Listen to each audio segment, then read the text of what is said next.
अस्सलाम वालेकुम व्यूअर्स। आज हम एस टी 630 का लेसन नंबर 28 पढ़ेंगे, जो कि है टाइप्स ऑफ प्रोबेबिलिटी सैम्पलिंग। आपको याद होगा पिछले लेसन से हमने शुरू किया हुआ है प्रोबेबिलिटी और नॉन प्रोबेबिलिटी सैम्पलिंग। पिछले लेक्चर में हमने नॉन प्रोबेबिलिटी सैम्पलिंग पढ़ी है। इस लेक्चर में हम प्रोबेबिलिटी सैम्पलिंग पढ़ेंगे।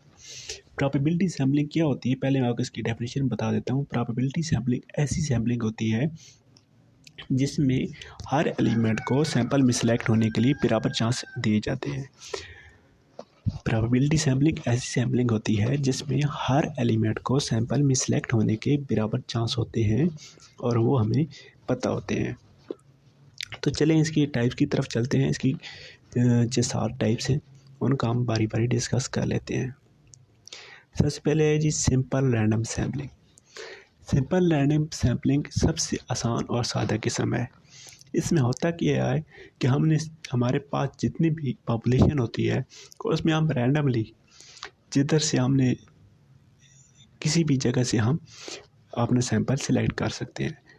कोई उसका हिसाब नहीं कि हमने कहाँ से सैंपल लेना है। बस आपने पहला नंबर लिया, उसके बाद आप 10वां ले लें, उसके बाद आप 25वां ले लें, 47वां ले लें, मतलब कोई भी नंबर आप वहाँ से ले कर उसमें से सैंपल सेलेक्ट कर सकते हैं। लेकिन इसमें है क्या कि तमाम जो पॉपुलेशन है वो होमोजीनियस होनी चाहिए, उसकी खसूसियात एक जैसी होनी चाहिए, तब हम सिंपल रैंडम सैम्पलिंग ले सकते हैं। ये सबसे आसान और सादा टाइप है। उसके बाद ये systematic random sampling. Systematic random sample जो है सिंपल रैंडम सैम्पलिंग से थोड़ी सी मुख्तलिफ है। इसमें होता क्या है कि हम पहला यूनिट जो है वो हम रैंडमली सिलेक्ट करते हैं। मिसाल के तौर पे हमने 100 हमारे पास जो पॉपुलेशन है वो 100 है, उसमें से हमने 20 सैंपल या सॉरी आप 10 कर लें, 10 सैंपल लेने हैं। तो होगा क्या, जो हमारे पास पहले 10 नंबर हो गए उसमें से हमने एक रैंडम नंबर लेना है। मिसाल के तौर पर हमारे पास रैंडम नंबर आ गया 7, फिर 10 के गैप के साथ हमें चले जाना है। फिर 7, 17, 27, 37, 47 इस तरह हमने चले जाना है और हमारे पास जो 10 सैंपल आ जाएंगे।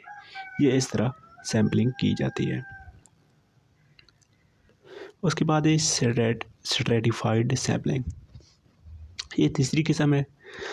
इसमें होता क्या है कि हम अपनी पॉपुलेशन को मुख्तलिफ स्ट्रेटा बना लेते हैं, मुख्तलिफ ग्रुप्स बना लेते हैं, फिर उनमें से सैंपल करते हैं। हर ग्रुप में से उसकी पॉपुलेशन के हिसाब से जितनी उसमें पॉपुलेशन आ रही है उस हिसाब से हम सैंपल करते जाते हैं और उसको पूरी पॉपुलेशन के ऊपर करते जाते हैं। इसमें सारी पॉपुलेशन का आपस में होमोजीनियस होना लाजमी नहीं है, लेकिन हम जो स्ट्रेटा बना रहे हैं उन स्ट्रेटा का आपस में होमोजीनियस, स्ट्रेटा के अंदर जो एलिमेंट है उनका आपस में होमोजीनियस होना लाजमी है। होमोजीनियस की बुनियाद पे हम स्ट्रेटा बनाते हैं। उसके बाद ये स्ट्रेटिफिकेशन प्रोसेस कैसे की जाता है, मतलब वही बात आ गई कि हमने एक जैसी खसूसियात वाले तमाम एलिमेंट को एक ग्रुप में रख लेना है, फिर वहाँ से सैंपल लेने। दूसरी तमाम खसूसियात वाले जितने भी ग्रुप बनते हैं हमने ग्रुप बनाते जाने हैं और उस हिसाब से हमने फिर उसमें से सैम्पलिंग करते जाना है। उसके बाद ये प्रोपोरिएट एंड डिसप्रोपोरिएट सैम्पलिंग। ये सैंपल होती क्या है कि हम हर स्ट्रेटा से सैंपल लेते हैं, ठीक है। If the number of sample unit drawn from each strata is proportion to the relevant population, यानी कि जितनी उसकी तादाद होगी, हमने जो ग्रुप बनाया है जितनी तादाद होगी उसके हिसाब से हम उसमें से सैंपल लेंगे। बड़े ग्रुप से ज़्यादा सैंपल लेंगे, छोटे ग्रुप में से हम थोड़े सैंपल लेंगे। ये जो है प्रोपोरिएट सैम्पलिंग होगी। और डिसप्रोपोरिएट क्या होगी कि छोटे में से भी उतनी, छोटा जो ग्रुप बनाया उसमें से भी उतनी सैंपल लेंगे, बड़े जो ग्रुप बनाया उसमें से भी उतने ही सैंपल हम ले लेंगे। उसके बाद आगे जी क्लस्टर सैम्पलिंग। क्लस्टर सैम्पलिंग एक बड़ी इंटरेस्टिंग किस्म है। इसकी मिसाल मैं ऐसे देता हूँ कि आपके पास छोटे छोटे ग्रुप हैं या बड़ी भी आप कर लें, आपके पास ग्रुप्स हैं और वो दूर दूर तक फैले हुए हैं।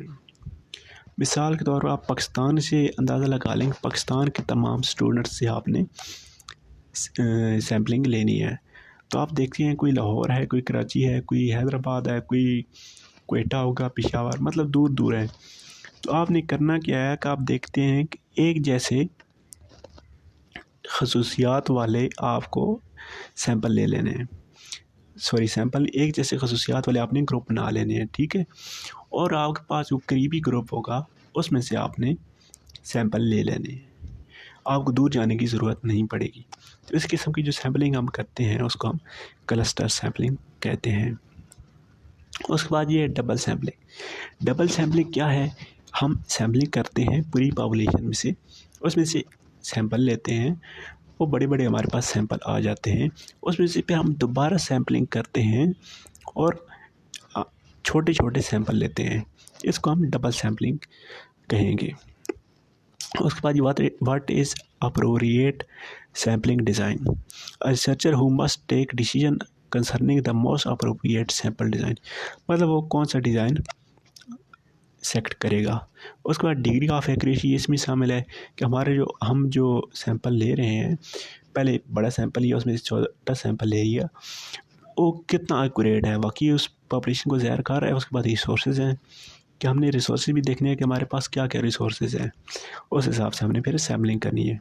एडवांस नॉलेज ऑफ पॉपुलेशन, मतलब हमें उस जिस पॉपुलेशन से हम सैंपल ले रहे हैं उसका हमें पहले से इल्म हो कि उसकी क्या खसूसियात हैं, उसका कल्चर क्या है।